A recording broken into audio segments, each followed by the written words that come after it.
நண்பர்கள் அனைவருக்கும் வணக்கம். இன்னைக்கு நம்ம இந்த வீடியோல எஸ்பிஐ வங்கி வாடிக்கையாளர்களுக்கு மிக முக்கிய புதிய தகவல் வெளியாகியுள்ளது. சோ அதை பத்தி தான் இப்ப நம்ம பார்க்க போறோம். இந்திய பொருளாதாரத்தில் பணவீக்கம் இலக்கு அளவை விட குறைவாக உள்ள காரணத்தினால் மீண்டும் இந்திய ரிசர்வ் வங்கியானது அதன் ரெப்போ வட்டி விகிதத்தை குறைத்துள்ளது. இதனைத் தொடர்ந்து பல்வேறு வங்கிகள் கடன்களுக்கான வட்டி விகிதத்தை குறைத்து வருகின்றன.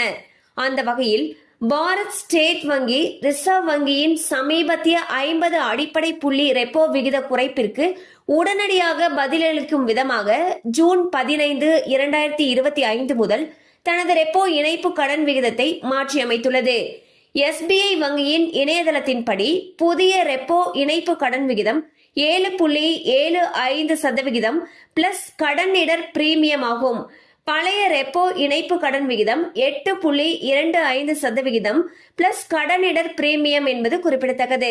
சோ பாத்தீங்கன்னா ஆர்பிஐ அவங்களுடைய ரெப்போ வட்டி விகிதத்தை குறைச்சிட்டு வந்துட்டு இருக்காங்க. அந்த வகையில் ஒவ்வொரு வங்கியோ அவங்களுடைய கடன்களுக்கான ரெப்போ விகிதத்தை குறைச்சிட்டு வந்துட்டு இருக்காங்க.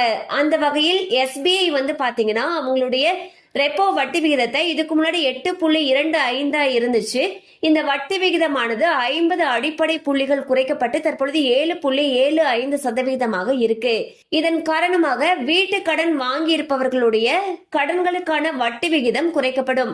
கண்டிப்பா அந்த அப்டேட் உங்களுக்கு பயனுள்ளதா இருந்திருக்கும் நம்புறோம். மேலும் இது போல அப்டேட்ஸ் உங்களை உடனே ரீச் ஆகணும்னு நினைச்சீங்கன்னா நம்ம சேனலோடு தொடர்ந்து இணைந்திருங்கள்.